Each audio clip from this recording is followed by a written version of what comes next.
Hello students, कैसे हैं आप लोग। आज अपन जो टॉपिक डिस्कस करेंगे वो एलएलपी एक्ट में है पार्टनर्स एंड देयर रिलेशंस। ठीक है, तो इसमें टोटल जगह अगर सेक्शंस की बात करो, अगर सेक्शंस वाइज करें तो इसमें जो टॉपिक दे रखा है वो सेक्शन दे रखा है सेक्शन 22 से लेके और सेक्शन 25 तक। ठीक है, इसको अपन सेक्शन वाइज रीड कर लेते हैं क्योंकि इसके अंदर जो प्रोविजन दिए गए हैं वो सेक्शन वाइज बना रखे हैं। टॉपिक का नाम क्या है? Partner and their relations. के पार्टनर जो है एलएलपी में उनका रिलेशंस कैसा होगा, उनके बीच जो संबंध होगा वो कैसा होगा। तो सबसे पहले मैं बात करता हूँ सेक्शन 22 की। सबसे पहले अपन बात करते हैं सेक्शन 22। और सेक्शन 22 क्या बोलता है? इलिजिबिलिटी। क्या बताता है? एलिजिबिलिटी किस चीज की? पार्टनर बनने के लिए कि who become a partner. LLP में कौन पार्टनर बन सकता है? तो सीधी सी बात है, पार्टनर बनने के दो तरीके हैं कि जब एलएलपी को बनाया जा रहा है, फॉर्मेशन करवाया जा रहा है, तो जब जो बंदे सब्सक्रिप्शन क्लोज पे साइन कर रहे हैं, इट मींस पार्टनरशिप को रजिस्टर्ड करते टाइम जो बंदे उसको बनाने के लिए एंगेज करने के लिए लगे हुए हैं, डेजिग्नेटेड पार्टनर है या पार्टनर है, उस टाइम पे जब पार्टनरशिप बन रही है तो उसे मैं क्या कहूँगा? सब्सक्राइबर्स। तो उसके थ्रू आप पार्टनर बन सकते हो। लेकिन क्या सिर्फ इसके थ्रू पार्टनर बना जा सकता है? क्योंकि इसके थ्रू तो जो शुरू में पार्टनर बनेंगे वही बनेंगे। इसके बाद पार्टनर कैसे बन सकते हो जी? एलएलपी एग्रीमेंट के थ्रू। कि नया पार्टनर आएगा, एडमिट होगा, वो एलएलपी एग्रीमेंट बनाएगा और क्या बन जाएगा? पार्टनर बन जाएगा। तो सबसे पहला सेक्शन 22 क्या कहता है? Eligibility of partner. के पार्टनर कौन बन सकता है? तो सबसे पहले हु सब्सक्राइब, जिसने क्या किया था? सब्सक्राइब किया था, जो सब्सक्राइबर है वो पार्टनर बन सकता है। और उसके बाद जैसे कैरी ऑन रहेगा, कोई भी बंदा, नया बंदा किसके थ्रू पार्टनर बन सकता है? एलएलपी एग्रीमेंट के थ्रू। क्लियर है? ये था सेक्शन 22। बस इतना ही, इसमें कुछ ज्यादा सोचने वाली बात नहीं है। ठीक है, अब मैं नेक्स्ट बात करता हूं सेक्शन 23 की। और सेक्शन 23 क्या कहता है? Relations of partner. क्या बोलता है? Relations of partner. के पार्टनर का रिलेशन कैसा होगा? इसमें सबसे पहले ये जो पॉइंट बोलता है वो कहता है rights and duties. Rights and duties of partner. के पार्टनर के जो राइट्स और ड्यूटीज होंगे वो कैसे डिसाइड होंगे? मैं बात करता हूं एक पार्टनर का एलएलपी के साथ और एलएलपी का अदर पार्टनर्स के साथ क्या राइट्स और क्या लाइबिलिटीज हैं, क्या ड्यूटीज हैं, ये कैसे डिसाइड होगी? तो आपका सीधा सा आंसर होगा भाई किसके थ्रू होगी? एलएलपी एग्रीमेंट के थ्रू। किसके थ्रू? LLP agreement. जब पार्टनरशिप बनते टाइम उन लोगों ने जो एग्रीमेंट बनाया, जिसे हम क्या बोलते हैं? एलएलपी एग्रीमेंट, तो उसके थ्रू इनके राइट्स और ड्यूटीज क्या हो जाएंगे? डिसाइड हो जाएंगे। क्लियर है? अगर एलएलपी एग्रीमेंट नहीं है तो एलएलपी एक्ट में 2008 में जो शेड्यूल दिए गए हैं, फर्स्ट शेड्यूल जो दिया गया है उसके अकॉर्डिंग इनके राइट्स और लायबिलिटीज क्या कर दिए जाएंगे? डिसाइड कर दिए जाएंगे। ठीक है, नेक्स्ट मैं बात करता हूं इसी में सेकेंड पॉइंट की। अगर कोई चेंजेज किया जाए, क्या किया जाए? एनी चेंजेज कि एलएलपी में किसी पार्टनर को जाने का या आने का या कुछ भी चेंज हुआ है तो उस चेंज को कहां आपको इन्फॉर्म करना पड़ेगा? To ROC, registrar of company के पास आपको जाना पड़ेगा और बताना पड़ेगा कि हमने क्या किया है, कुछ वेरिएशन किया है, कुछ चेंजमेंट किया है, हम किसी नए पार्टनर को लाए हैं या हमारा कोई पार्टनर छोड़ के गया है। ठीक है, नेक्स्ट अगर इसी में मैं बात करूं तो इसमें आएगा after incorporation. After incorporation partners ratified. क्या? Ratified all things. मैंने वर्ड क्या यूज किया है? All things. के after incorporation partners ratified all things. कि देखो क्या है कि पार्टनरशिप बनते टाइम, रजिस्ट्रेशन करते टाइम एलएलपी एग्रीमेंट बना होगा, है ना? तो उन सब चीजों में पार्टनर्स ने जो बनने जा रहे हैं उन लोगों ने कोई डिक्लेरेशन दी होगी, उनके बीच में कोई एग्रीमेंट बना होगा, कुछ टर्म्स एंड कंडीशंस बनी होगी। लेकिन ध्यान दो, जिस टाइम उन सब का ये काम हो रहा था क्या एलएलपी एग्जिस्टेंस में थी? एलएलपी एग्जिस्टेंस में नहीं थी। क्यों नहीं थी? क्योंकि इनकॉर्पोरेशन से पहले एलएलपी का कोई एग्जिस्टेंस नहीं होता। अब जैसे ही एलएलपी इनकॉर्पोरेट हुई उन बंदों को क्या करना पड़ेगा कि हमने जो टर्म्स एंड कंडीशंस बनाई थी, हमने जो अपनी रिटर्न कंसेंट दी थी, उसको अब हम क्या कर रहे हैं? रेटिफाई। रेटिफाई बोले तो क्या? वो कंसेंट देंगे कि जो पहले हमने कहा था उस बात पे हम अभी भी टिके हुए हैं। रिटर्न कंसेंट देंगे, रेटिफाई करेंगे कि जो कुछ किया गया था वो हमारे बिहाफ पे था।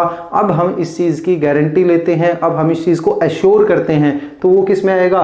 रेटिफिकेशन में आएगा। क्लियर है? तो पार्टनर्स क्या करेंगे? After incorporation corporation partners ratified all things, जितनी भी थिंग्स पे वो एग्री हुए हैं उन सबको उन्हें क्या करना पड़ेगा, रेटिफाई करना पड़ेगा। क्लियर है। चलो नेक्स्ट अगर इसके अपन देखें, ये कहता है if LLP agreement not exist, ये वैसे अपन पहले डिस्कस कर चुके हैं कि अगर LLP एग्रीमेंट एग्जिस्ट नहीं करता तो क्या होगा। तो सीधी सी बात है, LLP एग्रीमेंट क्यों बनता है, mutual rights and duties of partner. लेकिन अगर LLP एग्रीमेंट नहीं है तो क्या होगा, LLP एक्ट 2008 का जो फर्स्ट शेड्यूल है वो क्या हो जाएगा, एप्लीकेबल हो जाएगा। क्लियर है। चलो ठीक है, नेक्स्ट अपन डिस्कस करते हैं सेक्शन 24। नेक्स्ट अपन क्या डिस्कस करेंगे, सेक्शन 24। और सेक्शन 24 क्या बोलता है भाई, सेक्शन 24 बोलता है, section 24 cessation of partner. Cessation का मतलब क्या होता है भाई, पार्टनर नहीं रहना। कि अब हम क्या डिस्कस करेंगे कि एक बंदा पार्टनर नहीं रहेगा तो क्या होगा। ठीक है, तो सबसे पहले मैं इसके अंदर बात करूंगा गिव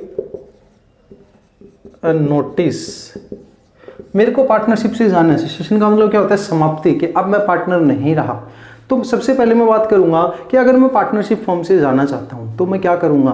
अगर मैं पार्टनरशिप फॉर्म से जाना चाहता हूं तो मैं कम से कम 30 दिन पहले क्या दूंगा, रिटर्न में नोटिस दूंगा कि भैया मैं पार्टनरशिप फर्म को छोड़ के जाना चाहता हूं। क्लियर है। नेक्स्ट अगर अपन इसी के अंदर बात करें कि मैं बात करूं कि कब एक बंदा पार्टनर नहीं रहेगा, सेसेशन कब होगा, तो सेसेशन के लिए 3 केस बताता हूं आपको। पहला मैं बोलता हूं डेथ, फिर मैं बोलता हूं इंसॉल्वेंसी, और तीसरा मैं बोलता हूं क्या, अनसाउंड माइंड। कि कब एक बंदा पार्टनर नहीं रहेगा, कब उसकी पार्टनरशिप समाप्त हो जाएगी, अगर वो मर जाएगा तो, अगर वो इंसॉल्वेंट हो गया हो या उसे इंसॉल्वेंट डिक्लेयर करने का प्रोसीजर चल रहा है तो भी वो एक LLP में पार्टनर नहीं रह सकता, और अगर वो क्या हो गया, वो अनसाउंड माइंड का पागल हो गया हो तो भी वो क्या नहीं रह सकता, पार्टनरशिप में पार्टनर नहीं रह सकता। ठीक है। नेक्स्ट अगर इसके अंदर अपन बात करें, मैं बात करूं कि अब ये पार्टनर चला तो गया, सेसेशन तो हो गया, तो जो जाने वाला पार्टनर है जिसे मैं कहूंगा फॉर्मर पार्टनर, ध्यान देना जाने वाले पार्टनर को क्या एड्रेस किया जा रहा है, फॉर्मर, भूतपूर्व है। कि जो पार्टनर जा रहा है, जो फॉर्मर पार्टनर है, वो कब तक रेस्पॉन्सिबल होगा, तो भैया वो जब तक रेस्पॉन्सिबल होगा जब तक उसने क्या नहीं दे दिया हो, पब्लिक नोटिस नहीं दे दिया हो और ROC को इस चीज की इंफॉर्मेशन ना दे दी हो कि मैं क्या कर रहा हूं, मैं जा रहा हूं। क्लियर है। तो नेक्स्ट पॉइंट इसके अंदर क्या आएगा कि फॉर्मर पार्टनर अगर जा रहा है तो वो कब तक रेस्पॉन्सिबल होगा, जब तक कि वो क्या ना कर दे, नोटिस ना दे दे। क्लियर है। चलो ठीक है, नेक्स्ट अगर इसके अंदर डिस्कस करते हैं। नेक्स्ट पॉइंट ये कहता है इसके अंदर कि अगर एक पार्टनर जा रहा है तो क्या सिर्फ उसके जाने से वो रिलीव हो जाएगा। नेक्स्ट पॉइंट की अगर मैं बात करूं तो एक पार्टनर है जो फर्म को छोड़ के जा रहा है, तो क्या सिर्फ चले जाने से वो रिलीव हो जाएगा। आपका आंसर होगा नहीं, सिर्फ पार्टनर के छोड़ के चले जाने से कोई इफेक्ट नहीं होगा। इट मींस वो रिलीव नहीं होगा। वो रिलीव कब होगा अपनी लायबिलिटी से, जब तक कि वो क्या ना कर दे, पब्लिक नोटिस इशू ना कर दे। क्लियर है। ठीक है। नेक्स्ट अगर अपन इसके अंदर बात करें कि अब अगर एक पार्टनर जा रहा है, लास्ट ही अगर मैं बात करूं एक पार्टनर जा ही रहा है, तो वो कुछ डिमांड करेगा क्या, बिल्कुल करेगा जी। क्या डिमांड करेगा, सबसे पहले वो ये कहेगा कि भैया अगर कोई प्रॉफिट्स हैं, अगर कोई एक्यूमुलेटेड प्रॉफिट्स हैं तो वो डिस्ट्रीब्यूट करो, और इसके अंदर अगर कोई लॉस भी पड़ा है, एक्यूमुलेटेड लॉस पड़ा है, तो उसे डिडक्ट करो, डिडक्ट करने के बाद जो कुछ है वो डिस्ट्रीब्यूट कर लो। ठीक है जी, प्रॉफिट ले लिया। उसके बाद उसका कैपिटल कंट्रीब्यूशन भी तो होगा, उसने पैसा लगाया भी तो होगा, तो उसने क्या कहा, भैया मेरा कैपिटल का जो बनता है वो भी दे दो। ठीक है। उसके बाद भी अगर उनका कुछ बचता है, अगर उसके बाद कुछ बचता है, वैसे तो कुछ बचने वाला है नहीं क्योंकि उसने प्रॉफिट में से हिस्सा ले लिया, कैपिटल कंट्रीब्यूशन ले लिया, लाइक कोई रिजर्व्स वगैरह पड़े हैं, गुडविल जो आप लोगों ने काफी पढ़े हैं पार्टनरशिप के अंदर, तो उसमें से भी अपना वो जो हिस्सा मांगेगा और जो उसका बनता है वो आपको उसे देना पड़ेगा। क्लियर है। ठीक है। नेक्स्ट अगर अपन बात करेंगे कि एक पार्टनर चला गया, तो लास्ट पॉइंट क्या कहता है कि एक पार्टनर अगर चला गया ना तो वो पार्टनरशिप बिजनेस में कोई इंटरफेयर नहीं करेगा। क्या नहीं करेगा, अगर एक बंदा पार्टनर नहीं रहा तो वो अब किस चीज का इंटरफेयर करेगा, वो किसी भी तरीके का कोई इंटरफेयर नहीं कर सकता। क्लियर है। नेक्स्ट अपन डिस्कस करेंगे कौन सा, सेक्शन 25। अभी कौन सा सेक्शन डिस्कस करेंगे, सेक्शन 25। सेक्शन 25 क्या कहता है सेक्शन 25 कहता है कि अगर पार्टनर के नेम में, पार्टनर के एड्रेस में अगर कोई चेंजमेंट हुआ है तो उसे एलएलपी को इन्फॉर्म करना पड़ेगा विद इन 15 डेज। कितने दिनों में करना पड़ेगा? With in 15 days. उसे 15 दिन के अंदर अंदर क्या करना पड़ेगा? एलएलपी फर्म को बताना पड़ेगा कि भैया मेरे एड्रेस में चेंजमेंट हो गया है। ठीक है, उसके बाद क्या होगा? एलएलपी जो होगी वो विद इन 30 डेज किसको इन्फॉर्म करेगी? रजिस्ट्रार को। जो चेंजमेंट है वो चेंजमेंट को क्या करवाएगी? रजिस्टर करवाएगी। तो एलएलपी विद इन 30 डेज, कितने दिनों में? विद इन 30 डेज इस चीज को क्या करवाएगी? रजिस्टर्ड करवाएगी कि भैया चेंजमेंट हो गया है। ठीक है, अब मैं बात करूं कि अगर इन सेक्शंस को फॉलो न किया जाए, क्या अगर इन सेक्शंस को फॉलो न किया जाए तो क्या लगेगी भैया? तो लगेगी पेनल्टी। कितनी लगेगी? 2000 रुपए से लेकर 25,000 रुपीज, 25,000 रुपए तक ये पर्टिकुलर डेजिग्नेटेड पार्टनर पे भी इतनी ही इम्पोज की जाएगी। कम से कम कितनी? 2000 रुपए, मैक्सिमम कितनी? 25,000। और अगर मैं एलएलपी की बात करूं तो एलएलपी पे भी कम से कम कितनी इम्पोज की जाएगी? 2000 और मैक्सिमम कितनी की जाएगी? 25,000। तो ये थे partners and there relation section 22 से सेक्शन 25 तक। आई होप आप सब लोगों के डाउट्स क्लियर हुए होंगे। फिर भी अगर आपको कोई डाउट्स है तो आप कमेंट सेक्शन में कमेंट कर सकते हैं, और अगर आपको वीडियो पसंद आया हो तो सब्सक्राइब और शेयर करना न भूलिएगा। Thank you.